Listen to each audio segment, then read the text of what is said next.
এরকম কিছু শাশুড়ির জন্য অনেক মেয়েকে আজকে তালাক নিয়ে বাড়ি আসতে হচ্ছে। এই ভিডিওটা শেষ পর্যন্ত দেখেন, তাই বুঝতে পারবেন। জামাই শুনবে না কথা, জামাইয়ের বাপ শুনবে কথা। শোন, রাতের বেলা যখন জামাই তোর কাছে আসবে, জামাইকে জড়িয়ে ধরে ছুমন্তর দিবি। সুমন্তর? সুমন্তর কি মা? জামাই ঘরে আসুক, আমি যে কথাগুলো জামাইকে বলবো, তুই রাতের বেলা শোয়ার সময় সেই কথাগুলোই বলবি। মা, ওই তো তোমার জামাই আসছে। আরে শাশুড়ি মা, আপনি কখন এলেন? আরে বাবা, আমি তো সেই সকাল থেকে এসেছি। এই মেয়ে, শিগগির এক গ্লাস জল নিয়ে আয়। আহারে, জামাইটা কত কষ্ট করে, পরিশ্রম করে, তুই এখনো দাঁড়িয়ে দাঁড়িয়ে মজা যাচ্ছিস? যা শিগগির জল নিয়ে আয়।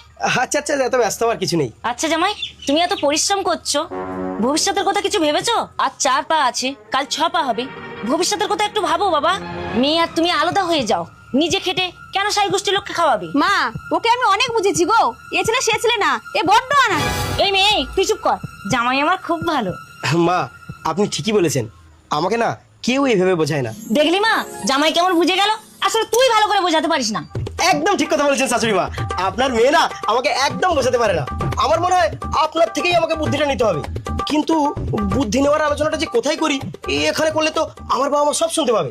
এক কাজ করুন, আপনার বাড়ি গিয়ে বুদ্ধির আলোচনাটা করবো। চলুন চলুন চলুন। হ্যাঁ হ্যাঁ বাবা, তুমি ঠিক কথা বলেছো, চলো চলো আমাদের বাড়ি চলো।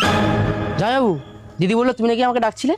আরে তুই একা এলি কেন? তো বউটাকে নিয়ে আয়। আরে জামাইবাবু, বউ তো বাড়িতে নেই, ও তো বাবার বাড়ি গেছে। ও আচ্ছা আচ্ছা আচ্ছা আচ্ছা, তাহলে কথাটা তোকেই বলি। বলছি, আমাকে 1 বছরের জন্য 10 লাখ টাকা ধার দিবি? সে কি গো, এত টাকা আমি কোথায় পাবো? ইয়ে বাবা, বিয়ে করেছো 3 বছর হয়ে গেল, সামান্য 10 লাখ টাকা জমাতে পারো নি?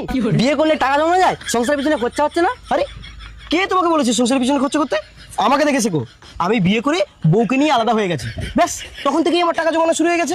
তার মানে জামাইবাবু তুমি কি বলতে চাইছো? বলতে চাইছি, বিয়ে যখন করেছো বউকে নিয়ে আলাদা হয়ে যাও, মাত্র 1 বছরের মধ্যে তুমি 10 লাখ টাকার মালিক হয়ে যাবে। ফালতু কেন নিজে খেটে সাই গোষ্ঠীর লোককে খাওয়াবে আর ভিখারি হয়ে থাকবে? হ্যাঁ, এই বুদ্ধিটা আগে কেউ আমাকে দেয়নি, আজই আমি আলাদা হয়ে যাবো, যাচ্ছি আমি মারের কাছে।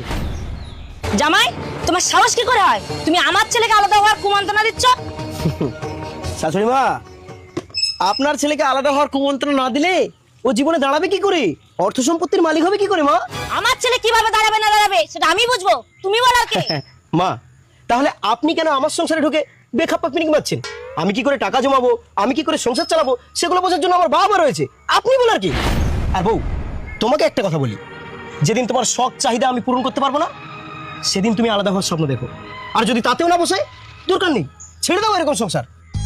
আমি সেই সমস্ত শাশুড়িদের বলছি যারা মেয়ের সংসারে এসে নানা রকমের কূটমন্ত্রণা দিয়ে থাকেন। প্লিজ দেবেন না।